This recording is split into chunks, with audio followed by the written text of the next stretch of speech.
Well, looks like we're live. Welcome everybody to another episode of Brain Milk. I got Ben Ulansey here. We're going to talk about some international travels that we both just did. We both just did some big trips. So, Ben, you want to start off telling us where you went? You had quite an adventure. Yeah, so I spent most of the last couple months in Peru before immediately getting back and hopping on a plane to San Francisco to help my uncle, who is Nice, recovering from surgery. So I haven't spent too much of this year at all in my home state, PA. So nice. it's been a very interesting culture shock to actually have home feel so alien. It's never felt quite so strange getting back home after time away. Yeah, I got some questions about that. But real quick, how long did you stay in San Francisco? I love that city. I was in San Francisco, Berkeley, more specifically for 3 weeks. Oh, nice. Cool. What are your impressions of San Francisco? It's interesting because, I'm very, very liberal, but like I go there, I'm like, oh, this is too liberal Yeah, for me. yeah, You know what I mean? yeah, yeah. That is a little bit how I feel. I think there are moments where the progressivism is cool, and you've got things like Waymo, which we don't have those in Philadelphia yet. It's Yeah. not something that is going to replace Uber for me just yet, but I felt though as though I had to take advantage of one while it was in front of me.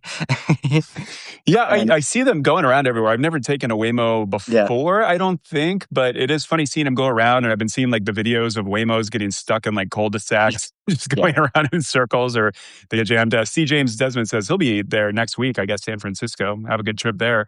It's interesting talking about how it's like, so not to derail real quick, but I have, like I did this job once and I found it so interesting where they stopped the job for like a half hour where this lady came in to give us a talk about how we should call the homeless unhoused, and because homeless is a bad term to use, and in terms of the too liberal kind of thing, where liberals pat yeah, themselves on the back for being so morally pure about everything, but then kind of big blue cities have a lot of problems that Republicans are not wrong to point out. I think.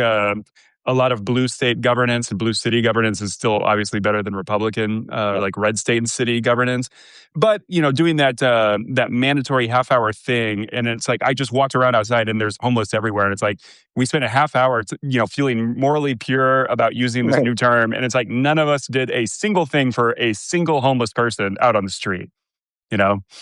Yeah, and I've always felt strange with the weight that we place as a society on the R word, for example, which I don't even feel like I can say live these days. But really, if we just let mentally challenged or slow or whatever it is we're using take on the role that retard once filled, then is it really any different? I feel the same way. Yeah, Like if we call them unhoused, like cool, we can pat ourselves on the back for coming up with a more politically correct term for them, but it doesn't yeah, actually do anything to solve it. yeah. Yeah, that's an interesting one. We want to be more conscientious, and obviously, language is always changing. So, what's really wrong with changing a few words? But liberals do take it tad too far when like the whole what is it, the Latinx thing, where it's like all these white liberals are trying to tell Hispanics to call themselves this Oh word yeah, they don't right, they don't like, they don't care about, they're completely apathetic about, and none of them care to use. And it's like no one was offended by Latino right, whatsoever, but right. and again, it's just as a liberal Democrat who wants Democrats to win, it's like that joke that like Mike Birbiglia has a good joke about this, about how Republicans are wrong about everything, but liberals are annoying about everything. And like Yeah, again, it's like I want Democrats to, and it's like the Mark Maron line. Liberals like annoyed people into fascism, and it's like I want Democrats to win elections. And so, getting like the hardcore, terminally online Tumblr people that like are going deep into these like deep dive rabbit holes in which you need like a master's degree or a right. doctorate in terminally online politics and stuff to like keep up with some of the like language policing and stuff like that. I think their heart's in the right place, but Abraham Lincoln was a good, a good example of politics is convincing people at the pace that it is electorally beneficial, where you win the elections, you win the Civil War, you free the slaves, you pass the 13th through 15th Amendments, but you do it slowly over that 4 year period. And Right. politics, it's about finessing the speed at which you do the change that you want to see.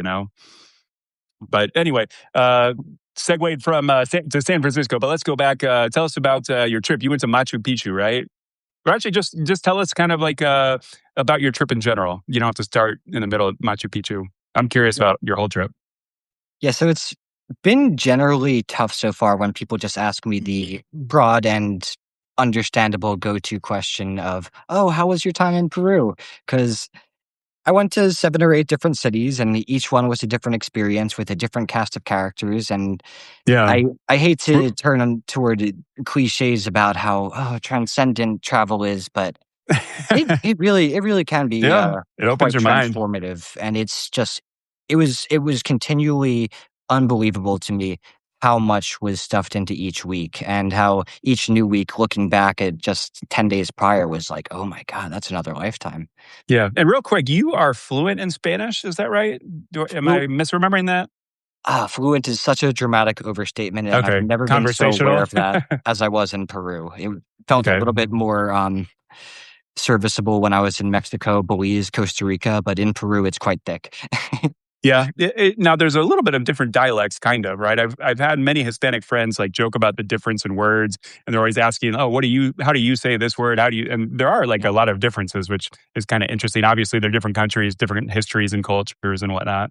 Yeah, it's funny how you don't really have an ear for that as a speaker of another language. Like, English, obviously, you can hear a Southern accent versus a Boston accent and California accent, Yeah. whatnot. But in Spanish, even with a few years under my belt, it melds together so much. But man, with Peru, there were times where it was just so thick and so quickly spoken that I'm just like, we are Yeah. speaking the same language, right? Right. Now, were you doing hotels, hostel? You were doing hostels, right?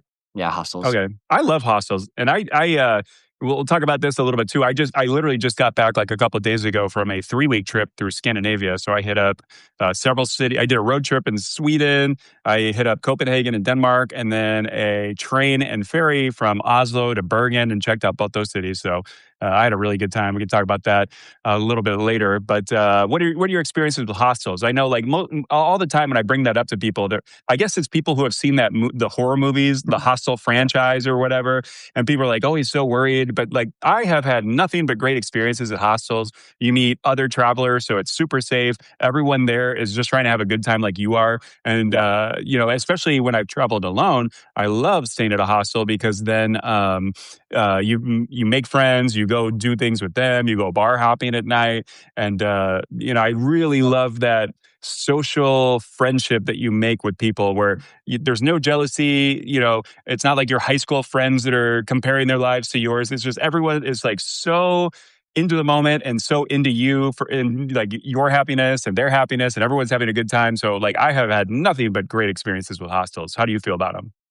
Yeah, I mostly first started just doing it because it was a better budget option, but Oh, of course, yeah. ever since the first experience that I had there, I was just like, "Man, I can imagine traveling no other way." Like, the people Yeah, who stay in hotels, resorts, and just it's a much more secluded experience that way, and the yeah, vast majority of people that you meet in hostels, some are just there exclusively for budgetary reasons, but the right. vast majority of people you meet are, going to be the sort of people who are just very open to new experiences, new people, new friends. Yeah, Did you make a lot of good friends? Are you keeping up with anybody? Do you have any friendships from the past that you still keep up with from your hostel experiences? something that's both kind of wonderful and also kind of sad about travel friendships is how fleeting they can be.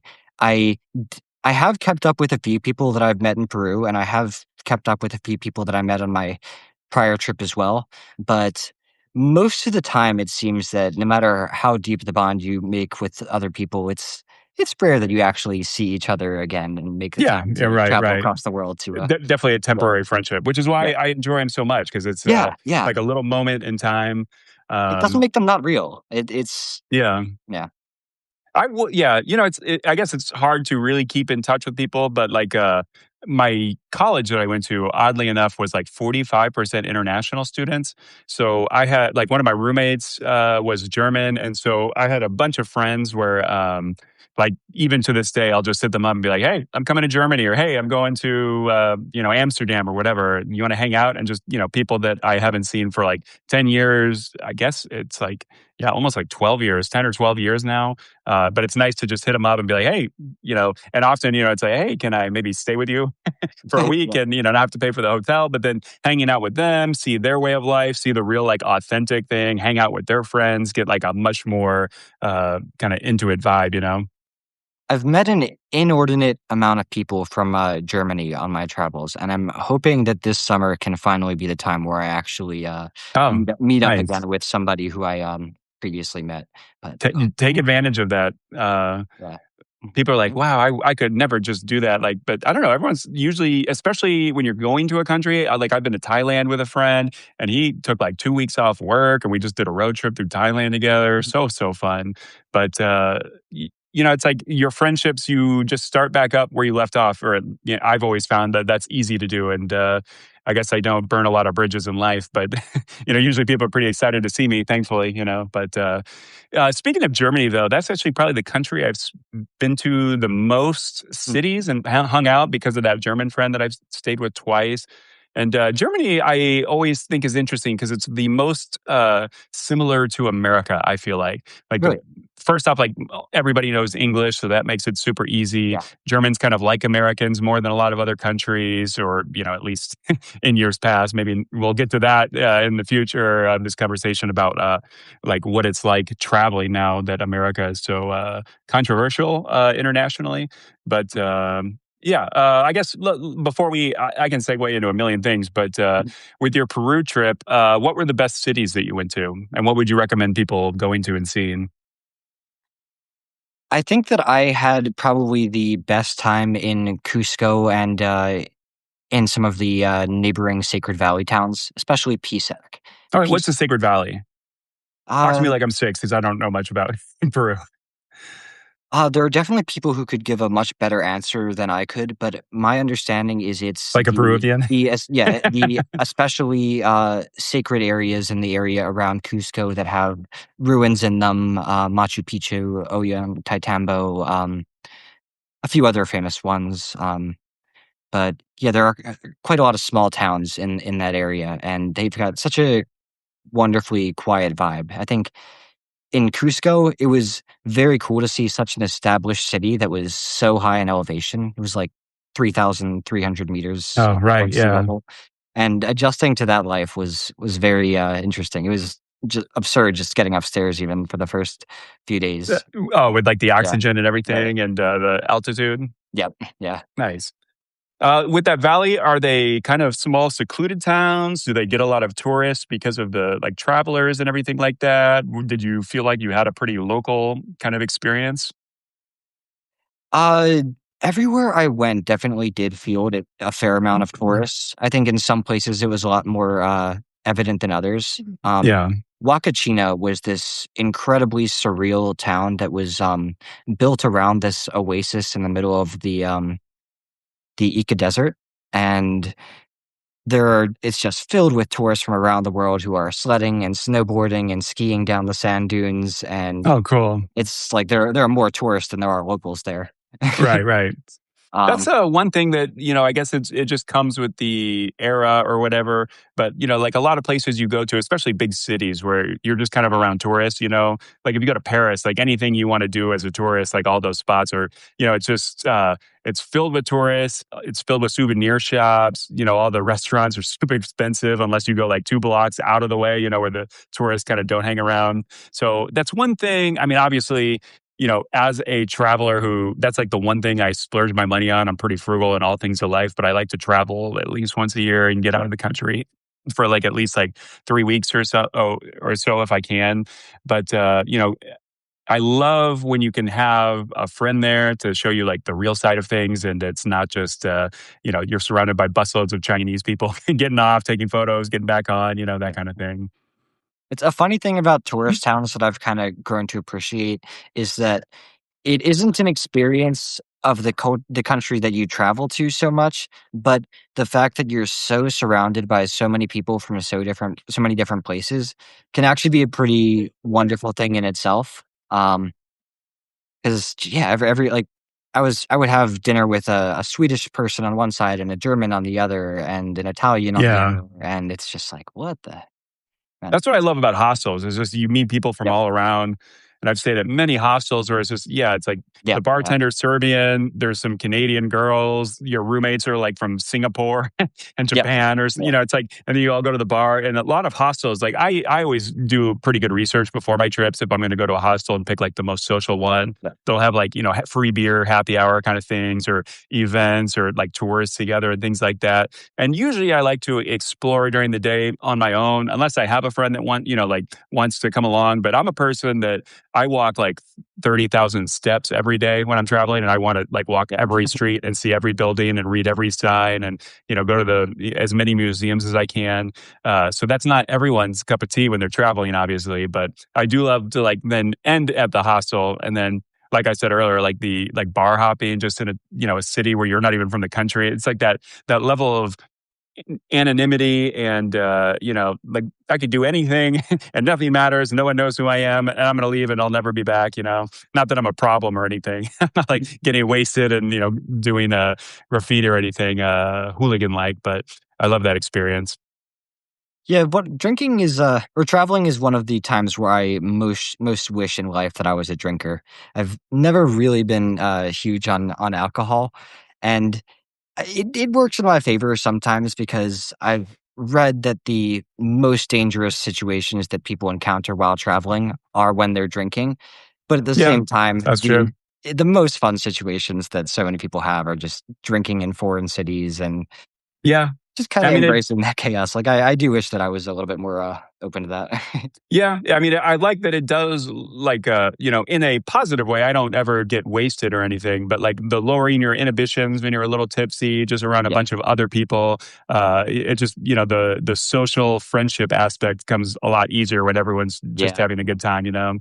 But it's definitely healthier. I really don't drink at all that much anymore. But when I'm travel, actually, on my Scandinavian trip, I was with my friend who's Muslim, so he didn't drink at all. I was like, you know what? I didn't actually really drink I drank like maybe one beer the entire 3 weeks I was around. But um, interestingly, Scandinavia is it's kind of sleepy at night. Like I guess because it's so cold, it's much more of a domestic kind of lifestyle where people go home and do that. Especially, and I got there.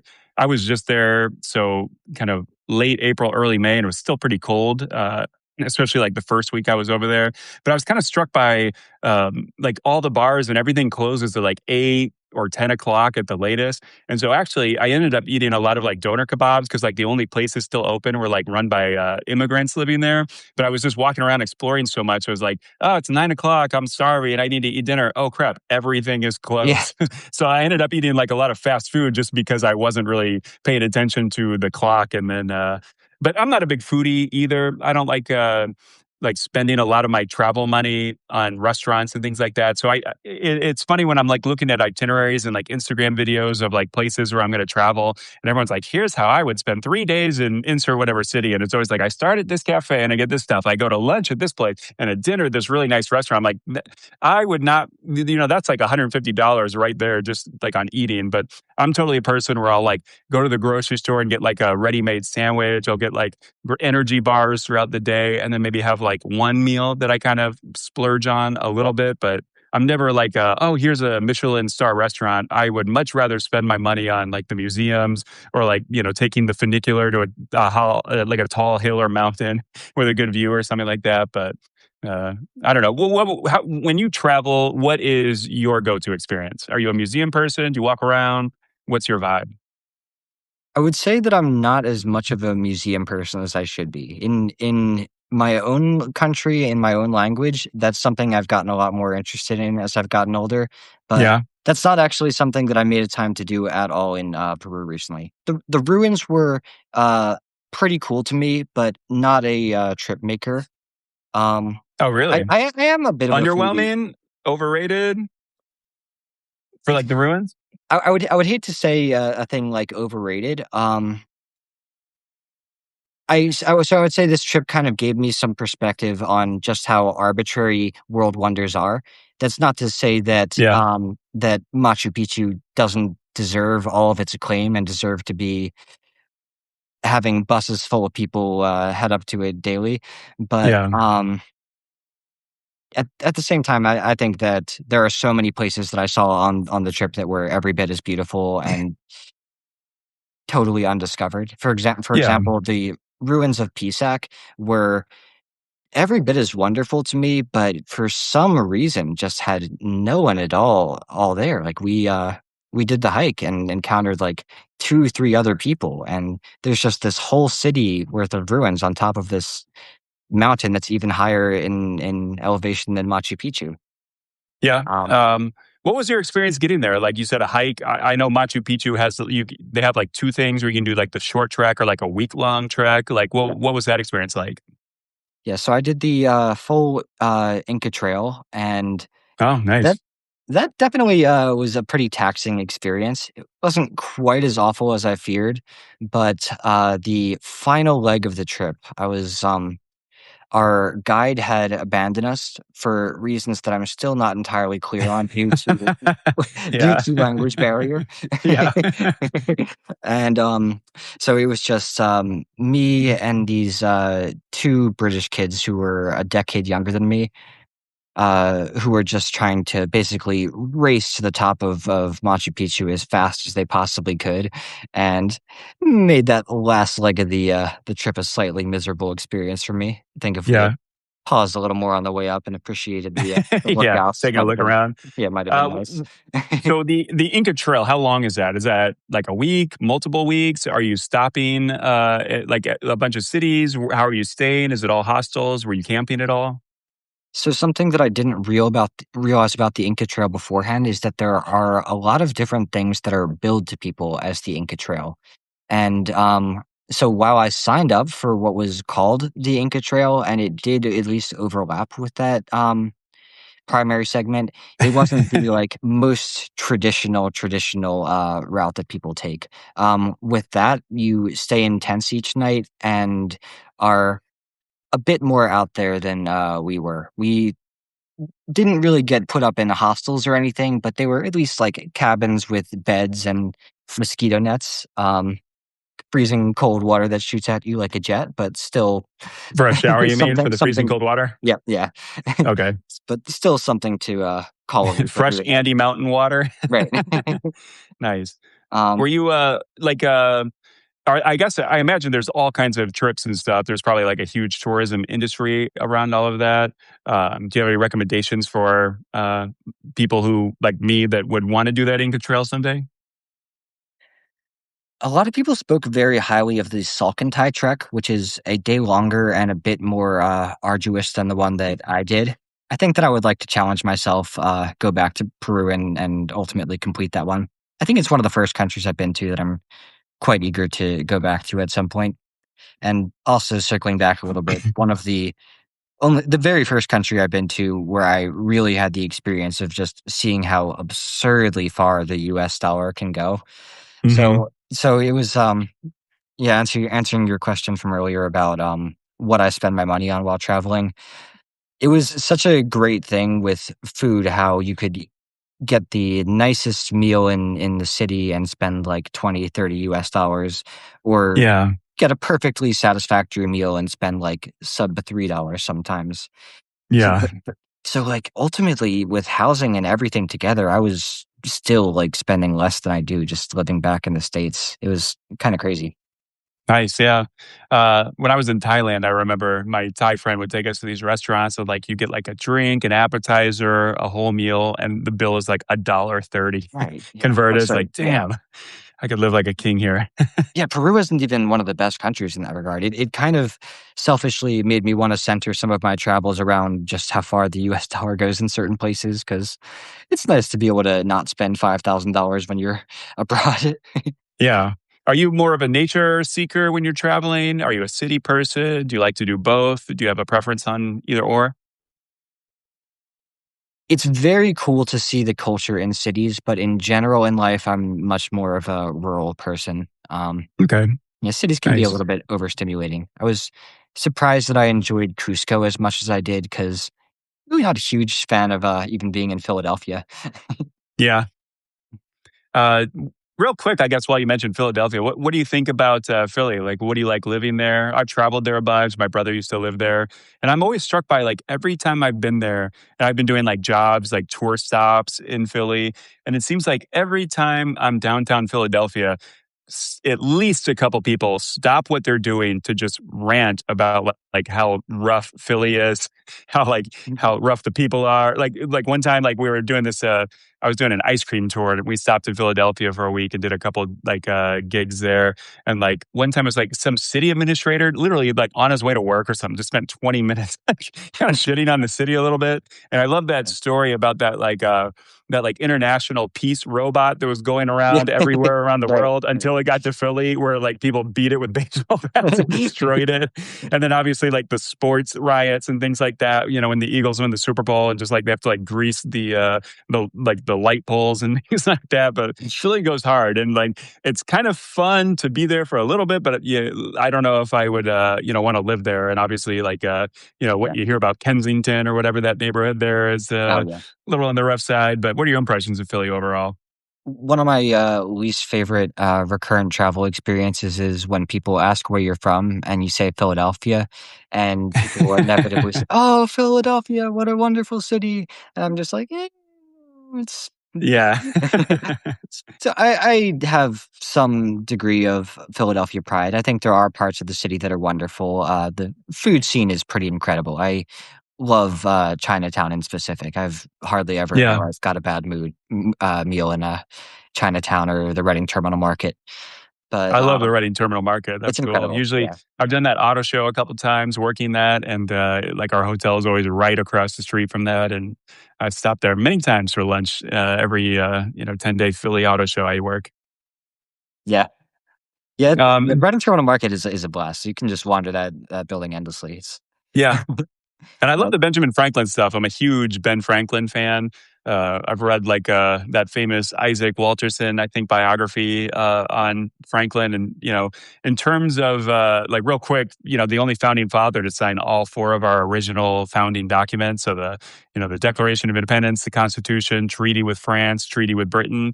wow. Little shout out to Benjamin Franklin there, but like they have like that replica of his house. I think his house burned down at some point, but they have like the Franklin Museum and things like that. And it's interesting because Philly's got that history with like the founding days, where I think it was like the first capital, wasn't it? But like there's just random signs on buildings that are like, oh yeah, George Washington used to do dinner parties at this house. You're just walking around like the old town, and that's kind of cool. And obviously like the Constitutional Hall, the Liberty Bell, all that. It's like a good patriotism kind of trip to go see that stuff.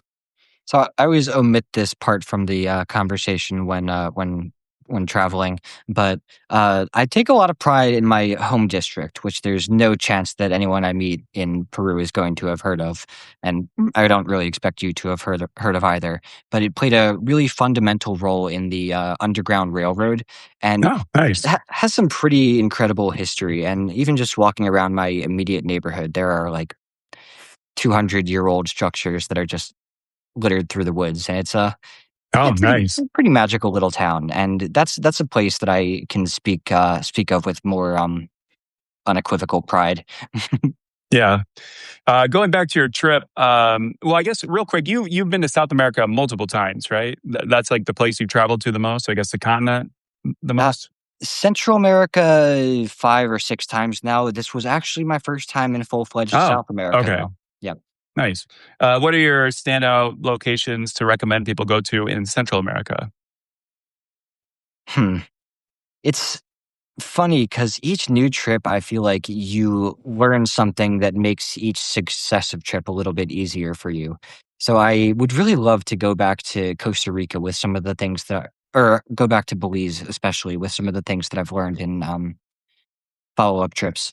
Um, Man, Costa Rica is a wonderful place, a little bit pricey.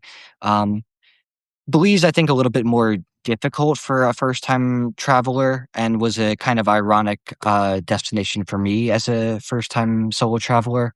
But it was made for a lot of interesting learning experiences that like I said, did help with follow-up Like trips what? come with it. Like what? Be careful who you travel with, I think was the very biggest one.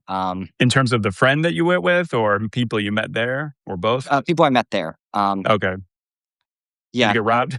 I didn't get robbed. It Okay. wasn't a matter of, danger, but, so basically I, hit it off with these, 3, uh, other Americans at the first hostel I was at, and they were like, "Oh, you should come with us to Mexico." And I'm just like feeling the spontaneity of it, and we'd been hitting it off pretty well for the first, day or so that we'd known each other, so sure. And I explicitly asked them beforehand, like, "You guys aren't too big on, alcohol, right?" And they're like, "Oh, yeah, we drink, but we don't really like to get wasted or anything, da da da." And And for that turned out to be false. yeah, and, like, that isn't a problem in itself, but for each of the following nights, they proceeded to get so hopelessly shit-faced that whatever people they were when sober just completely Oh, vanished really? from the room, and it's just, like, me sitting at a table wondering what aliens I'm with all of a sudden. Like, Yeah. it can be quite a drug when people are irresponsible with it. Like, I do see the value, and I've had quite a few experiences where alcohol has been that perfect social lubricant, but there are some people who just don't have that restraint and don't have that Yeah. understanding of how drunk they're getting as they're getting there.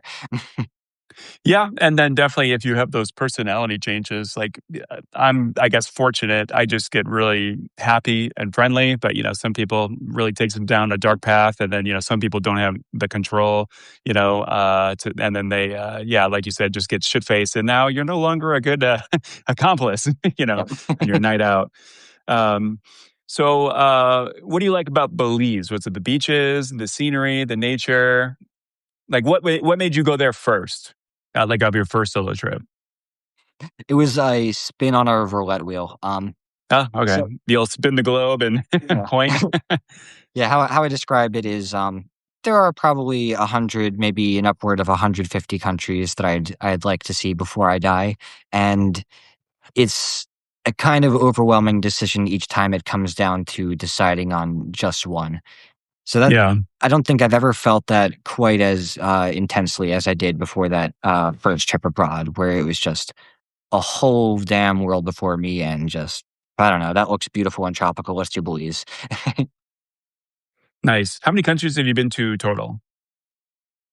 So Costa Rica, Belize, Mexico, and Peru as a solo traveler, and Israel as a partial solo traveler. In that I went with a group of Americans who I Oh, didn't did you know go at all you went to beforehand. one of the Tiglet trips, right? Yeah, yeah. Nice, yeah. I did that once. Oh yeah, we spoke about Yeah, that yeah. briefly. Yeah, Okay, yeah, yeah. yeah, yeah. I'm not really like Jewish, but I had some ancestors died in the Holocaust, and I don't think they even care. I think they just want as many Americans to Yeah, go, yeah, they really do. which I found funny. Like there were a bunch of people on my trip that I went for the free trip, and then a bunch of people because I picked like a totally secular, see the whole country kind of trip because there's like 100 different trips you can choose. I was like, I went to like 4 different cities or something, but a lot of people on my trip were just like straight up like, yeah, I lied. They're like bros from like San Francisco or something, just like total American bros. But I had a good time. But if you're if I don't know what the age limit is, I think they raised it. It used to be 22, and I went like at 21 and a half or something. So I just like I found out about it and just made the cut barely. But I think if anyone's listening, then they're like, I think it might be like 27 now or something. But hey, if you can tell them you're Jewish, you get a free trip to Israel. I recommend you take it. It's always nice Maybe talking to right people now it's who dicey, but it's always nice talking to people who not only, know what birthright is, but have actually had that unusual experience themselves. Because yeah, for anyone who doesn't know, it's this most people I bring this up to really don't know when I bring it up abroad, yeah. or even I found out about it here in because the my brother States. went to Yeah, college in New York, and so like all of his yeah. college friends were Jewish or lied about it, and like everybody there, it's just a big thing you do, especially if you're in New York. So he found out about it. I was like, oh, sweet, let me sign up. But But anyone with Jewish heritage essentially gets an all expenses paid trip to Israel, where for the price of a little bit of propagandizing, you get to basically see Did you the get propagandized? Mine was like super kind of apolitical, totally secular. They did one thing. We went to the wall and saw it, and then we had like a discussion afterwards. And I remember it was like they lined us up on this. They did like a little exercise where we all like lined up, and then like you could stand like whether you agreed more with Israel, more on Palestine, or stand in the middle. And like, you know, a yeah. lot of the Jewish people were like Israel. A lot of the people that lied about being Jewish were like on the Palestine side. I was like, I was like one of like only two or three people that went in the middle. Like, yeah, this is pretty complicated, and I don't necessarily have a dog in the fight, and but yeah, it's a pretty convoluted Gordian knot of a situation, you know. I was very thankful for the specific tour guide that we had in Israel because I felt like he actually did do a really good job providing a balanced perspective, not doing too much in the way of propaganda. But just by virtue of the program, there was this one moment in particular that stood out to me that felt very shoehorned in, where we basically lined up in this musty underground room, and this guy gave us this chalkboard lecture that could more or less be summed up as, here's why Israel is wonderful and here's why Palestine is Yeah. evil. Yeah, right. Yeah, not the most politically neutral Yeah. conversation there.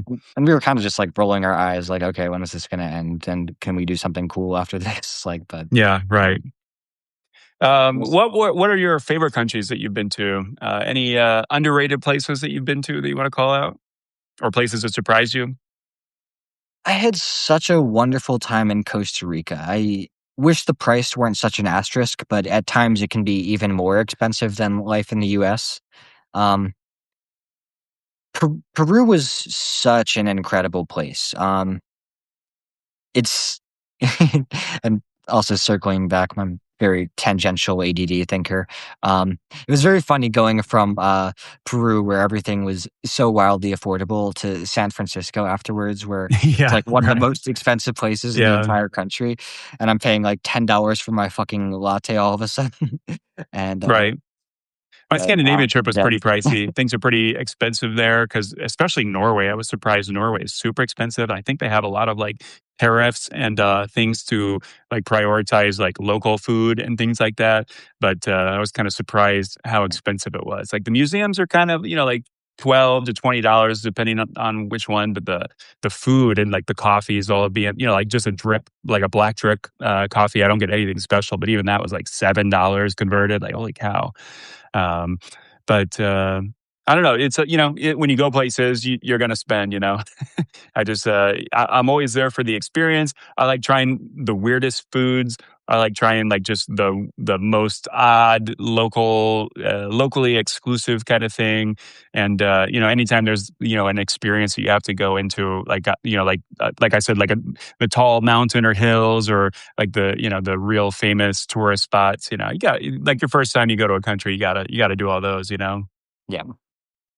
Let's see. With Costa Rica, though, anything culturally that stands out to you? That was such an experience from the trip. But what about the culture? Was that pretty easy to get into? Was it welcoming? Were people really nice and generous with helping you with stuff, I or I think interested in seeing you? I think most of the country that I experienced there was a little bit more accommodating to tourists, just because they see so much tourism. Like it Yeah, really is like Americans' go-to travel country for the tropics. Um, but yeah, I feel like some of the reason that I didn't have a great answer before is I just feel so inexperienced with my travel thus far. It's very hard to say a favorite country, because the countries that I have been to, it's I've seen a few cities here and there, and bounced around and whatnot, but yeah, it's pretty the more countries I go to, sounds cheesy to say, but the more humbled I am by just how much I still haven't seen, and yeah. yeah. I think oftentimes it's like I wish I could assimilate into every culture on Earth, and I wish I could learn every single language or just know it. You know, uh, I'm like really jealous. I've had some friends that like from Spain, for instance, where like from birth, like they just learn Arabic, Portuguese, Spanish, French, English. It's like just starting off the bat with like four or five languages, like, damn, can't compete, you know? Yeah. Um, I wish, yeah, although I am very thankful that English is just, it's the international language almost everywhere. And like, even when you go to Europe, it's like all the countries speak English, and English is just the easiest language. Like, if you're a Russian visiting Portugal, you'll speak English, if you know I it. know, And it's such a huge advantage, like, yeah, that all aspect the never subway stops being signs are in surreal to me. English, Yeah. Like, I'll when I stop and think about that, like you just said, you'll sometimes be in a circle with, like, people speak 5, 6 different languages, hail from all different corners of the globe, and just implicitly, you all just meet at English almost every single time. It's just Yeah. And I'm always struck by too, like how many signs, like even brand names and logos and all the shirts have like English phrases and brands. And yeah, it's amazing, like just culturally, how much like kind of soft power we've had internationally, especially with America being such a, giant economy and cultural, superpower or even hyperpower, I guess, culturally in that soft power kind of sense. But like, everywhere you go, it's like there'll be English words in the shop names and stuff like that. Everyone's listening to American music on the radio, right? Like, I went to yeah, Germany, and I went to Oktoberfest, great experience. But I was struck by, like, even in Oktoberfest in Munich, like the giant tents, they would have bands playing and occasionally a polka song, but then they go into that, yeah, what's that song? Sweet, the West, Country Roads, the West Virginia song.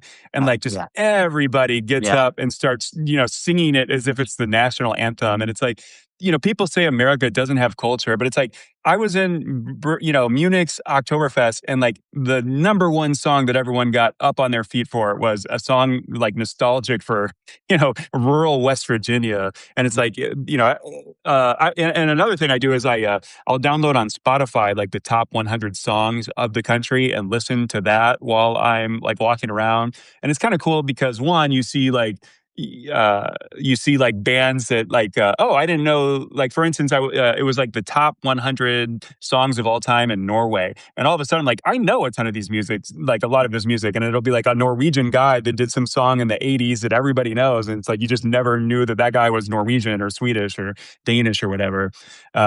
So little tip, I guess, I would recommend people do that if you're traveling. That would be like I love doing that. I'll just plug into the actual music, and especially like folk music. Like I put on folk Swedish songs while I was walking around Stockholm, and just some of it's a little weird, but some of it's really cool, and it's just kind of a nice little added touch to get into the culture of the country you're visiting. But it's funny, even to bring it back to Scandinavia, like the Swedish bands that are singing or like rapping in Swedish. It's like all it's like rock and roll. It's like these genres from like the English speaking world. R&B. There's a lot of rappers. Obviously that's a pretty quintessential American genre of music. And it's interesting that like it's such a pet peeve when I hear people say America doesn't have culture, because it's just like our culture is just adopted by everybody. So it's like almost a disguise in a way. But everywhere you go, it's there's McDonald's everywhere. There's our fast foods. There's our chains of stores. Obviously every major store, restaurant, like brand has satellite stores in these places, probably so the CEOs and executives can go there and write off their entire trips because, oh, I'm just checking out the the Stockholm location, or the where insert any country. But I guess it's just kind of nice, and Americans have such a privilege that it is so easy for us to travel, way more than like I think about, like you see like a Chinese person walking around like barely knows English, can't like they're in another country, I saw a bunch of people in like Norway and Sweden and Copenhagen walking around. It's like, man, if you people that barely knew English and could barely read, it's like you're really lost because you definitely don't know Swedish, and things like that.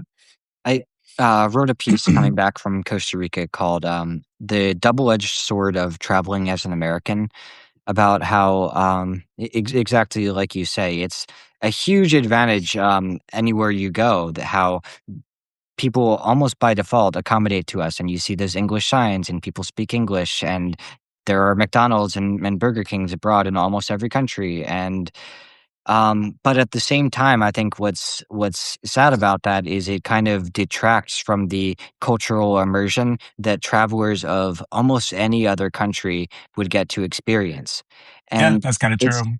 it's a nice cushion to have, and it's very helpful in the moment to have so many people be so willing to default to English, but it would also be useful to have more opportunities to flounder in a totally unfamiliar place. Yeah, one of my favorite things to do is art museums, and it's funny. Usually, like you go to an art museum, and they'll have like a lot of local artists and stuff, like their most famous sculptor, their most famous painters, and things like that.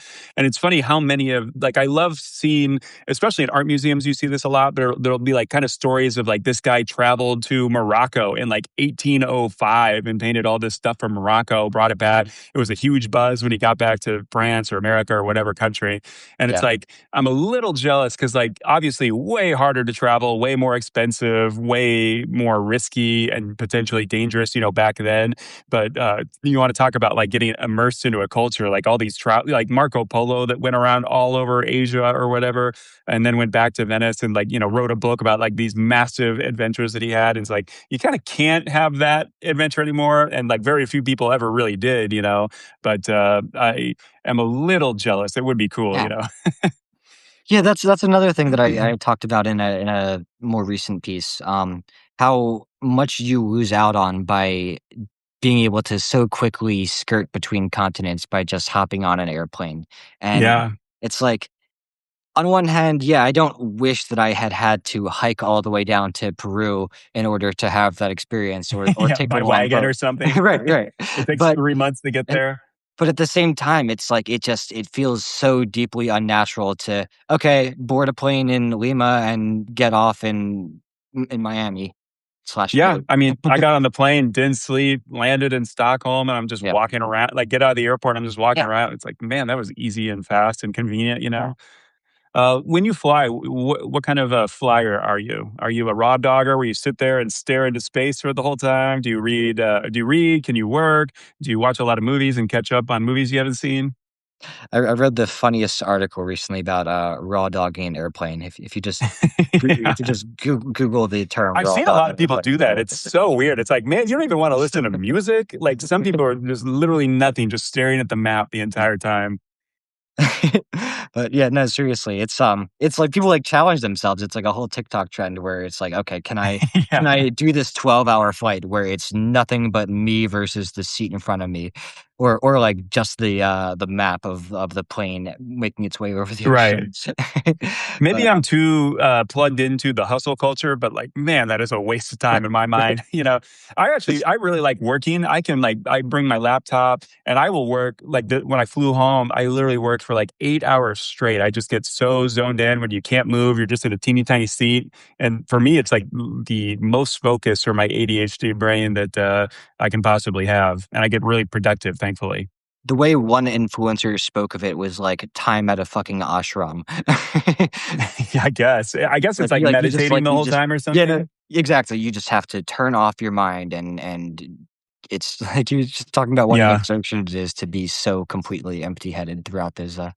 programs. But to answer your question, I'm a pretty religious music listener slash movie watcher. I always tell myself I will read more on airplanes, but in the last 10 airplanes or so I've been, it's been a pretty smooth divide between cinema and music. How about you? Nice, yeah. And I window do like watching. well, I work a lot. I bring my laptop and I try to be productive. I'll try to think up a bunch of jokes, write an article. And it's kind of nice too, even when you don't have internet. Like if I have internet, I'll scroll for an hour and be like, oh man, I just wasted an hour, like that kind of thing. But it is nice. I am a big fan of occasionally just watching 4 movies in a row. And like you're on a plane, you got nothing better to do. It passes the time. And so Yeah, like it's way easier than would think, to just watch 4 movies straight. And it's yeah. nice to catch, usually they're pretty recent movies and it's nice to catch up and just 4 movies you should have seen by now because they're culturally relevant or something. You can, scratch them off the list or whatever. I hate to keep turning the conversation toward pieces I've written. um, um, I watched Aquila and the Bee and did a review on that recently, but the opening was just about how invested we become in the movies that we watch when we're careening above the ocean. And there are a few elements for that. Reasons for that. And I think for me, a lot of it just comes down to the fact that I'm zoned in. I've got nothing else to do. A lot of Yeah. the time I don't even have internet connection, and it only allows me to watch those movies. But there is actually a real psychological component where you're oxygen deprived enough that it kind of induces this state where you're more receptive to whatever movie you're watching. Oh, that's So, interesting. Yeah. I so hadn't thought it's about that. But yeah, I guess that it the atmospheric conditions of the air have to do something to you. it checks so well for me though, because there have been just an inordinate amount of times where I'm just in my feels over a movie that's at least good, but like Yeah. I don't know, just what's a good example? Moonlight actually did warrant the tears. I'm not gonna lie. Moonlight Oh, is a really? Nice. spectacular movie. But Yeah. 50 First Dates had me unusually emotional. Fucking 50 First Really? Dates with Adam goddamn Sandler. Nice. Okay. I usually watch like action movies, I feel like. I did watch Oppenheimer, which I'm pretty sure is exactly how Christopher Nolan intended on that teeny tiny airport or airplane screen. What's funny too is like I'm always struck by like the selections, like Honora. Have you seen Honora? The movie. No, haven't. Okay, well, just tons of sex and nudity, but that was an option to watch. I was like, damn, that's a kind of gutsy if you're gonna watch that. Like everyone can see your screen, you know. It's like hardcore sex like every 10 minutes in the movie, but yeah. When you're traveling, do you like to take trains, ferry rides? Do you like to take other transit? Like for instance, when I travel, I try to do everything. I always Yeah. get the transit pass, and I will get on subways and buses and just follow it as far as it goes before it turns around and get back and head the other direction. I just love seeing as much of the city and getting out of like the kind of downtown areas. I'm a big fan of just seeing how they operate. Like Oslo in Norway, for instance, was really interesting. Where Levy says bicycle. Yeah, I did a lot of bicycle riding in Copenhagen and actually all throughout Scandinavia. But like I'm a big fan, especially because America doesn't have good transit. I'm always so jealous of these countries. Like Oslo, like I said, like everything closes and everyone goes home pretty early. But like I was struck by like at like 11 p.m., there's like no one out and about, but there will be like three buses passing me in an intersection going separate directions. And like this tiny town, no one's on them. And it runs constantly. You can go anywhere you want. They have subways too. And so I don't know. My big tip for people is to always get that transit pass because one, you waste a lot of time walking. And two, just, see how cities actually have good transit and maybe support that in America. I'm almost like borderline I would be a single issue voter if someone was like, I will stop at nothing for high speed rail. It's like, you have my vote. Or if I ever ran for politics, I would be like a single issue person. I'm like, you can vote me in and I will obsess over getting high speed rail and, bribing, sucking up, getting every vote I possibly can. But that is going to be my focus. It is horrifying to me that like America is so rich and developed and like obviously all our high speed rail money went to Iraq and Afghanistan and now Iran, but like China in the last 20 years has built like more high speed rail than like the rest of the world combined in just 20 years. And it's like, damn, I wish that was us. Briefly, you just reminded me of something that I wanted to say about PSAC earlier. It was Okay. also one of those towns that closes down around 9-10 p.m. and you're looking around for food and you just can't find any at all after sun goes down Yeah. practically. And so we're in the main town square and a couple other they seem like other Americans are walking through the town square and seem to have just arrived. And they're like, "Hey, do you know where the town square is?" Yeah. We're like, "Yeah, you're in the town You're square in right it. now, dude. Yeah. It's." Right. But Uh, to answer your question about public transit, it's always funny. Um, I am not a big public transit proponent at all in the Oh, states. really? I Oh, get the avoid fuck it off this at chat then. at all costs. Like SEPTA, not a fan. Like I very very occasionally will use it if there's no other viable option. But when traveling, it's an interesting opportunity for cultural immersion that I'm actually pretty quick to jump at. It definitely some of the most out there in another country that I've ever felt is when I'm like crammed on a bus to the point where you're like up against the window, like, Yeah, right. like just Yeah. um Or like in Asia where they're like cramming people into the subway and yeah, get yeah. everybody. Yeah, Yeah. I had a couple experiences that were like that. I got on, this what they call collectivos, that traveled down the switchbacks through the Sacred Valley, and they were just so packed with grandparents and farmers with produce and children, asleep on laps and like, farm animals, and I'm just so much life and culture stuffed into that little efficient vehicle as it zoomed down the mountainside and went Right. crazy around every hairpin turn, and oh my god, it was yeah, that was a pretty cool experience for me riding that, Yeah. Collectivo especially. When you travel, do you do a lot of research beforehand or do you try to wing it, kind of like Anthony Bourdain says to do? Like, I'm a big fan of Google Maps and I will spend the equivalent of like a week's worth of time before a big trip. And like I use Google Maps so much and I pin everything I want to see, all the statues, tall towers, interesting architecture. And like I have a whole system of the green flags are things I'm actually going to like go to and pay for. And then I have like a million yellow pins where that's just something like I'll look at as I'm walking past or check out real quick. What's your kind of go-to planning for trips? I think that I've been gradually getting toward a better balance in that regard. The first trip, I dramatically overplanned to the point where if I had followed my itinerary, I would have had a lot less fun because I would have Yeah, just been jumping from place to place to place to place, right. activity to activity to activity, and you don't want to pack your schedule with more than you're going to reasonably want to do. But I've also had the experience of knowing so little about a place that it's like, geez, it would have been nice to know that sooner. Yeah, yeah, right. Oh, all these things that like I should have done and had, every tourist has to do.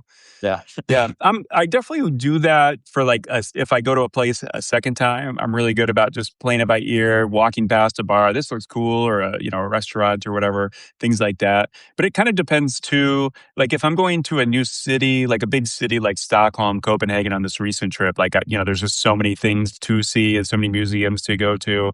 But if you're going to like a small, relaxing vacation, like like a Greek island or something like that, and you have 4 or 5 days just on like a tiny island, like then I'm like really just down to go with the flow, want to relax. So it kind of depends on what my angle of the trip is, but I definitely go a little overkill. I definitely see everything. Like I had probably like 120 pins or something in Stockholm, and I literally walked like hours all day. I saw like literally every street, like pretty far north and south. I took all the transit, so like I'm pretty good at like actually seeing everything I want to see. But I'm pretty flexible too, where I kind of like rough estimate an itinerary because I'll look up. Another thing I do is like I look up all the discount days and free days for all the things I want to do, and so obviously then I kind of plan a little bit of an itinerary based because I'm cheap and don't want to pay full price or whatever. But I'm like very flexible, and then honestly, despite all the research I do, I just walk so much. I kind of see things way faster than I expected to and do everything. So then usually by like day, like, and I try to go to every city like 4 or 5 days at least. Yeah. When I first started traveling, I made the mistake of like just cramming in as many cities as possible, and then you're just unpacking, packing, Yeah. unpacking, I hate packing, that. and that gets annoying because then there's a 4 hour gap between when you have to check out of a hotel and then check in on the next one. It's like, crap, what do I do with my luggage? I leave it at the hotel and then got to walk back, then go to the next place. So like that, requires a little finessing, but I Being don't able know. to Now I feel unpack like your shit is a what's luxury. it? Being able to Oh unpack your yeah, right. suitcase is a real Yeah. luxury. And I like really getting the vibe of the city. If you're just there for 2 days, it's everything's so rushed, and I really like to kind of relax a little bit. And not that I do relax, but I relax as in like I've got plenty of time to just like sometimes I'll sit on a bench and just watch the city go past me for like an hour. Like I'll get on the subways and just look out the window or the bus and just look out like, for miles and miles, just all the buildings and people and stuff like that. It's very good people watching, obviously. Yeah, people watching can be a blast in other countries. Yeah, right. And let's see. Um, Man, it's already been an hour. That went pretty fast. Are you good to Hardly talk even for a touched little on bit longer? politics. Yeah, What's that? hardly even touched on politics, which is Yeah, I impressive. know. It's I yeah. usually Uh, it's like a fight to keep politics at bay, and like it's been yeah, right. pretty naturally avoided thus far. Do That's politics good come for up us. when you talk? Like I've had some many interesting conversations with my travelers, and it's funny. I like the conversations where it's like somebody will just be like, "So, America, what's with the guns? So, in America, what's with Trump?" And it's like just like what's going on with all this shit because they hear like we have like such an export of news and obviously our government has a little bit of a disproportionate effect on the rest of the world compared to most other countries. So it's always interesting when like people from other countries will like name drop Mitch McConnell or the Electoral College or very Yeah, specific yeah. things and like they're very tuned into our politics and like part of it is they have to be, but also it's like the entertainment thing a little bit where like, Europe in particular doesn't have the kind of like WWE wrestling kind of entertainment aspect of politics like we do, where it's so personality, social media driven, and yeah, it just really goes far. So, do you have any interesting, weird political discussions with people that ask you questions about America, or just curious about what you think about what's going on? So it's become a I don't know if it's fair to call it a bad habit, but I've at least made a habit while traveling of very quickly disclaiming that I'm not one of the Americans who voted for this. Like Yeah, right.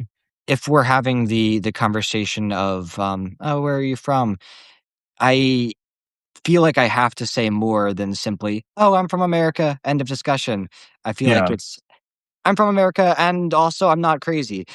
Yeah, and I'm sorry for Right. America. Right. Yeah, that's exactly. So, I think a lot of the time that's been kind of unsolicited, and people are like, "Okay, why are you apologizing? We're just having a friendly conversation here." But there have also been other times where people are like, "Thank you for saying that. I didn't know if I could talk around you," or like Yeah. there's this trio of Swedes I spent a little bit of time with, and for the first like few hours, they had been very scared to bring up politics with me Oh, until really? one of them just kinda casually broached it, and you could just see a collective sigh of relief breathed when I'm like, "I did not vote for this lunacy." Yeah, right.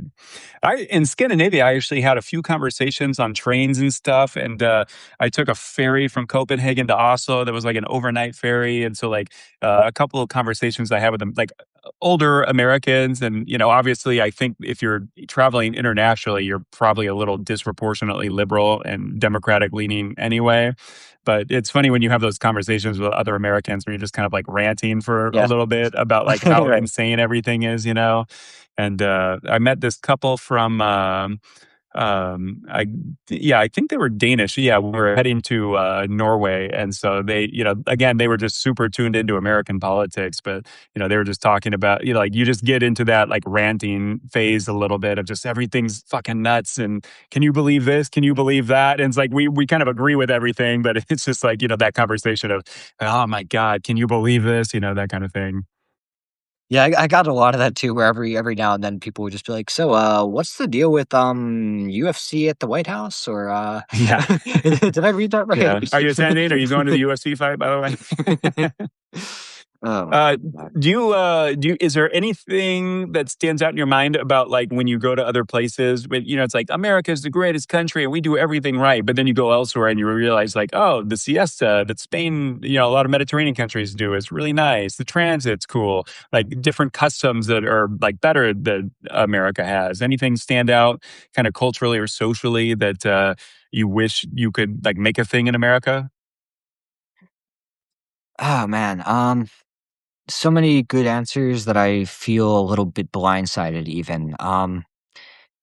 Definitely one of my favorite things about travel all around is that you just grow an appreciation for how random the customs that you have back home are, and how like Hmm. you grow up your whole life thinking that there's like some objective truth to the way that things are done, and it's like, oh, that's just how that is. And Yeah. And you go sometimes like, somewhere well, we're else. the weird ones, you know? Yeah, you go somewhere else, and it all of a sudden isn't that way, and you're just like, oh, I guess it never really needed to be. And you just Yeah. just tons and tons of moments of those of re-examination of the life that you previously knew, and that's I love that aspect.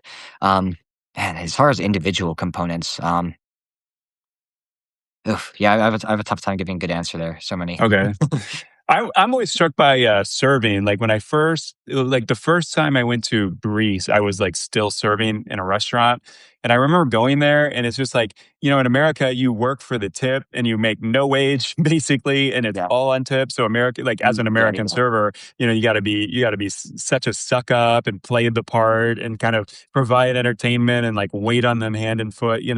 But then you go to Europe and it's just like, you have to motion for them to come over, and it's like, it's kind of relaxing. And I remember when I came back, I was like, I turned into a real shitty server because it's just like, what the fuck am I trying so hard? Like, things don't fall apart over there. But then obviously it's like, well, I was being lazy and then my tips suffer. And then, like after a week or two, you get back into the kind of American vibe of things. But when I went to Austria, they have a big cafe culture in Vienna, and it was so funny to me where it really stuck out to me that like the servers have such dignity there, where it's like if you need something and you motion to them, even if they're not really doing anything, they always tell you like 1 second, and then it's like I swear he went and found something to do before he came back to like give me the check or get me a refill or whatever it was, and it's just like it was just such a funny vibe where it literally seemed like he just had too much dignity to like be an American style server. You get used to it at first, but I've noticed this many times where like American tourists will get like really pissed off at the servers, or like they're not Yeah. coming, they're not. And it's like, yeah, you haven't most of them. It's just different here. But it's funny to see like the quote unquote Karen being a Karen abroad. And it's like the server doesn't give a fuck if you're going to complain. They're getting a good wage, and for them it's a like an actual good job, and they don't need your tip money. So just totally different vibe. So the differing culture in Peru in that regard frustrated me at first because, like you said, you have to really try to get their attention if you want to pay Yeah, for a meal. But I ultimately grew to appreciate it because it's very common over there for people to just finish eating, walk up to the cash register, and just pay. And yeah, tip is not really part of their culture, so it's just the price of the meal, just hand it over to the cashier and walk out of there. And that would actually yeah. be quite a bit more efficient than doing the whole trade with your credit card and shit that that we do in the US. So that was actually pretty nice a lot of the time. Yeah, Levy says better wages in different cultures to relax speed. Yeah, yeah. That's when I was thinking about Scandinavia. Like everything's like, like the food especially was pretty pricey, and like you just got to remind yourself, well, they get healthcare. They actually have a good wage, so you got to like someone's got to pay for that. So Right. in America, it's a weird thing where the I'm pretty sure it's still this way, but the national minimum wage in my birth year of 91 was separated. It was Herman Cain, actually, believe it or not. He was like some big lobbyist or something for like the Okay. Association of Restaurants or something like that. And so he, and I guess that organization separated the service industry from the minimum wages. So every time minimum wage went up, they didn't have to. And that's why, like, when I would stop being a server, maybe like 8 years ago now or something, my wage was like $2.73, of which all of it just went to the taxes on the tips, that I claimed. So different vibe. One thing I do like about America is that like there's so many 24-hour places, like a Yeah. lot of places things close down and they have lives. The service culture is kind of nice. Like when I was in Spain, I was on a bus ride and it was like leaking some kind of like fluid, some kind of like oily fluid or whatever, and totally ruined my luggage and like fucked up most of my clothes on the inside. And like they didn't give a shit. I like did a claim. They made me like itemize everything, and then like I never end. They stopped responding. I never got paid. And it's like one thing that like that wouldn't have happened in America. And then one thing I noticed here in Scandinavia, which I'm struck by, is like not free refills on sodas, where it's like 10 kroner for a refill. And part of me is just like, get out of here. This, like the soda, it's like a penny for them to get a refill or whatever. And that was actually when I was in college, and like most of my international friends, that was their favorite thing. I would ask them, like, "What's your favorite thing about America?" They would specifically say free refills in restaurants and things like that. And I remember several of my friends actually gained quite a bit of weight because of that, because they were just drinking so much soda. It was just a funny detail, That's but funny. yeah, a funny thing that like sticks out for them. Let's see. Any you think of anything else different, good or bad, about America from your travels? It's I wish that I could return to America and say and be one of those people who says, "Oh, life is so much happier in so many other places. I wish that we could just move there and live simpler lives." But always getting back to the states, there are those moments that are like, "Okay, yeah, this is better." It's nice that we put toilet paper in the toilet here in the states, for example. Yeah, In right. Peru, it's quite common, nearly ubiquitous in the country for you to have to put your toilet paper in the trash can because their plumbing infrastructure isn't strong enough to Right. deal with that. Same in some Central And America. free bathrooms in general. There's a lot of places where you gotta Yeah. pay to use a restroom, which Oh is yeah, interesting. yeah, yeah. Free bathrooms and yeah, that's a big thing that's you take for granted in the states. Yeah, I would only be paying the equivalent of like a quarter to use the restroom sometimes in right. Peru, but still the principle. It's like just let me take a shit. Come on. Yeah. Right. When I was in China, there's a lot of just hole in the ground bathrooms, like squat bathrooms. And when I spent 3 weeks in China, and I think I got some kind of stomach bug from the food or water like twice. And man, when it is all of a sudden coming out of you one way or the other, and like all there is a squat bathroom, like holy cow, that is not a pleasant experience. I had one where it's just like, I just barely get there in time. Something I ate is wrecking me on the inside. Barely get there, and then you have to squat, and then like all of a sudden, like every pore in my body is just like flooding sweat, and like immediately, it's like not a happy situation there. And then there's like no toilet paper, so it's like, oh crap, like I just like wrecked that hole, and it's like luckily that time that it happened, there was like you could pay like 50 cents to get like 8 tissues or something like that. I was like, I need everything you got, man. What when I Do you when when Yeah, I go got ahead. What were you when gonna I say? when I got to, Cusco, my hostel keeper was, I can't even remember how he segued into this, but it was so quickly after meeting him that he asked me, "So how are your poops?" Oh, really? And and I'm like, it's a pretty damn common experience in Peru for your shits to not be, terrific. And Not and delightful. and I'm just like, "Not awesome." And Yeah. and, I've had better. and he immediately points me toward his wife who's a doctor. They get me on antibiotics for dirt cheap, and they, immediately rectify the issue. But, yeah, that was funny. It was every person you talk to would have some story about some stomach troubles at some point or another on that trip. Yeah, right. That's another benefit of like planning multiple city or multiple days in a place. Like if you get wrecked, in one destination, it's like you got a few days before you got to travel, Right, right, with right. everything going haywire. So, do you have any travel hacks or tips that you use, whether it's like packing, planning, anything you look out for? Any hacks to share with the people? Hmm. Uh, I'm sure if I thought that one over for a bit, I'd come up with some better answers. It's not too huge a hack to have noise canceling headphones on an airplane, obviously, but it is Oh a game yeah. changer. um, I'm pretty well packed with a backpack. My backpack, yeah, and it's like I travel so much for work, but like I have everything. I have like, an umbrella, poncho, first aid kits, a bunch of flashlight things, and like, emergency stuff, extra changes of clothes. And I just leave all of this stuff in my backpack like all the time. So like if like my car breaks down or like literally anything happens, I'm like kind of prepared. I've got like a bunch of energy drinks, like a one of every style cable, for phones or yeah. for any electronic. I'm like pretty proud of like a Oh, deck of cards, pens, paper.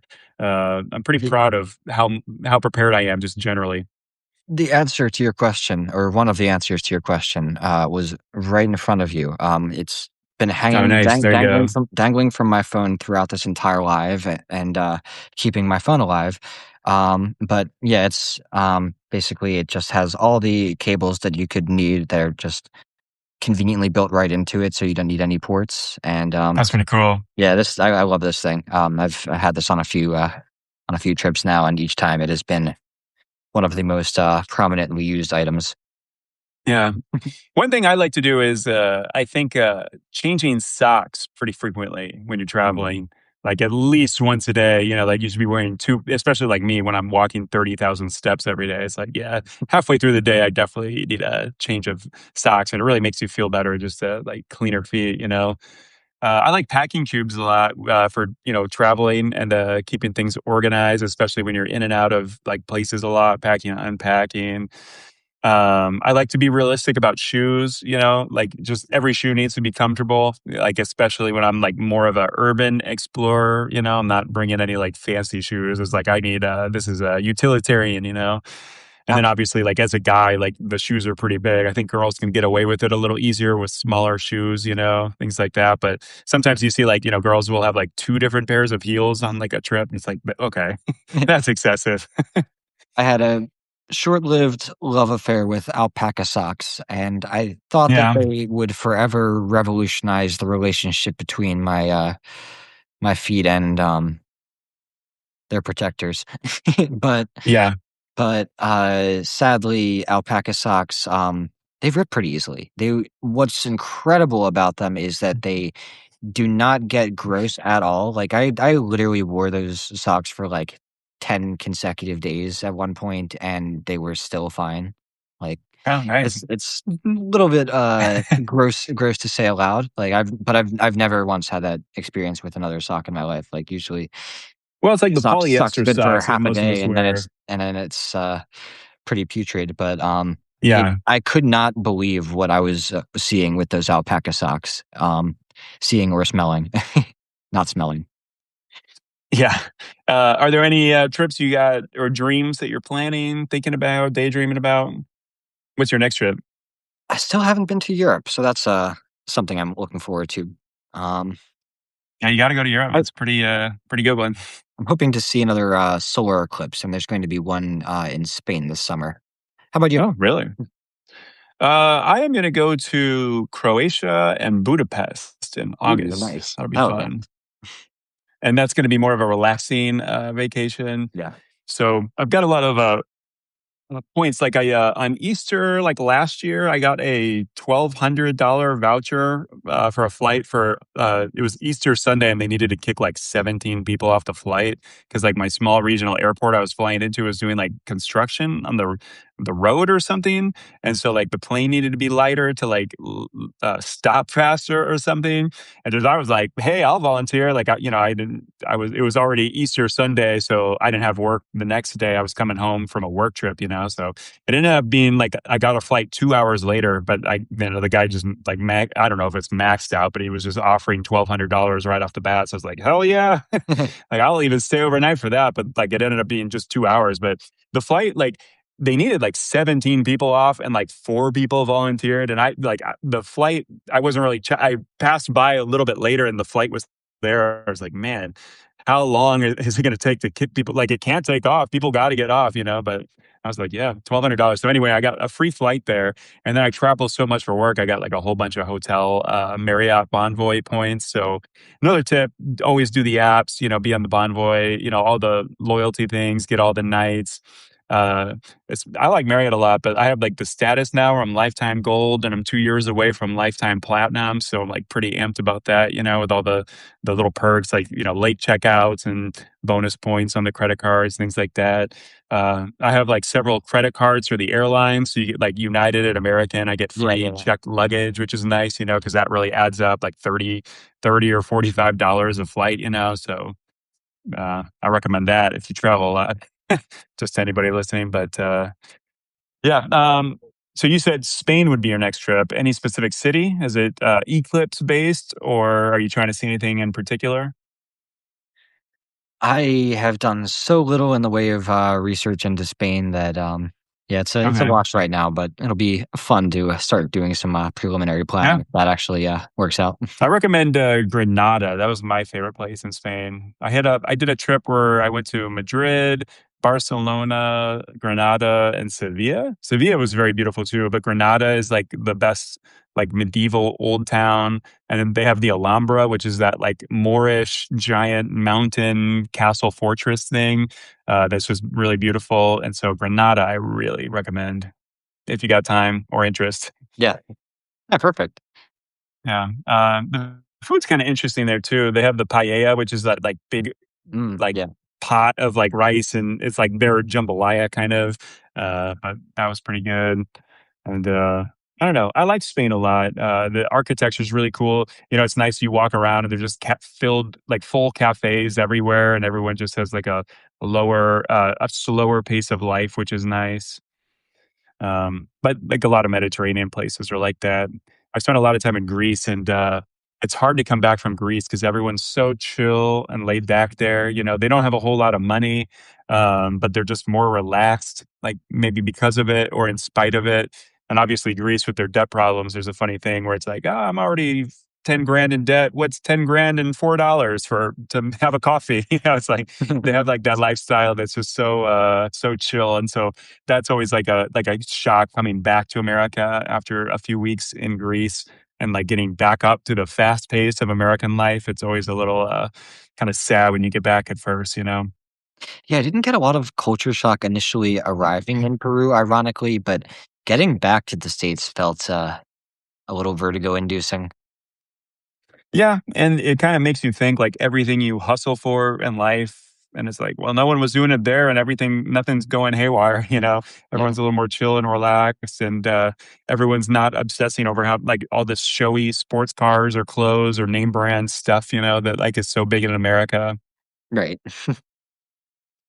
Yeah, well, we're about an hour and a half. Any last thoughts on traveling? Man, it feels like this is our conversations usually are pretty comprehensive, and this is one of the few where it feels like we have only just scratched the surface. There's Yeah. so much to say here, but Anything you yeah, want to it's plug for yourself? always. Are you writing? Uh, I feel Shameless like I've plug done a healthy opportunity. amount of plugging of Yeah, my of your writing thus articles. far, Yeah, but right. my last few travel pieces have been a lot of fun to put together. For the past year, travel writing hasn't been something I've done a lot of, but recently I've kind of shied away from political writing, and the last 8 or 9 pieces now have all been pretty travel centric, and it's been a fun change of pace for me. I think that I'll get back to the politics soon, but it's been one of those subjects for me that's kind of just, what do I have to say about this obvious badness besides that it's bad? Yeah, right. I feel that a little bit sometimes too, where I need to check out, and just like everything's bad. It's like, Yeah, but yeah, traveling is a nice break to not doom scroll all day yeah, long. I wasn't very active the 3 weeks because I was just walking around everywhere trying to see as much as possible. But traveling is just my favorite hobby. Like I said, it's like the only thing I save up my money and splurge on. And like, yeah, me you too. know, my dream life would be like Anthony Bourdain and like have a TV show where other people pay me to just go and have great experiences elsewhere. That was actually like probably the like famous person's like suicide that like impacted me the most when I was like, man, Anthony Oh, Bourdain wasn't oh, happy. Like, oh my wow. God, like that is the Dude, dream life. Like that really kind of hit me hard when that happened. dude, me Obviously, he's too. such an interesting, you know, awesome, funny guy. But man, to have that lifestyle and depression, you know, it's like you never know what people are going through, and it's like, man, that guy seemed like he had everything going well for him, and everything was great. But you never know. Check in on your loved ones, I guess, right? Yeah, like you, Anthony Bourdain was one of the ones that just kind of broke me to my. I didn't even know him that much as a person when it happened, but the more that I've grown to know about him afterwards, and the more quotes that I read from him, it really is such a travesty that that's how he went. Yeah. There's so many good clips from him that like kind of just stay relevant, and I like the ones where it's like ask him about his opinion on Kissinger, and he just rants Yeah. about like how he fucked over Cambodia so hard. Like he had strong negative thoughts about Putin back in like 2014, like shitting on like what's going on in Gaza, like a decade ago. So definitely like a guy that kind of could see how things, like was real about how things work and operate. And obviously, probably who's seen more of the world than him. It's probably a small list of people that have had more travel experiences than him and met more people and just seen more of the world. Yeah, it was the way that he spent his life that made that decision so devastating. Like everything that he devoted his time to is just about seeing and experiencing as much of the world as possible. That for him, of all people, to decide to leave it, man, yeah, that still is kind of just haunting. So it's, Yeah. Well, on that downer of a note, thanks to everybody for listening to Brain Milk. I write on the a Halfway Cafe. Yeah, yeah. Go ahead. You want to say something? just on a happier note, just to enjoy your life, travel, see new Yeah, places, travel. Yeah, experience new do it for things. Anthony. Yeah. Yeah. All right, man. Good to talk to you. Everybody, You too, thanks man. for listening and have a great rest of your week. Peace out, everybody. See you, man. See you guys. Later, everybody.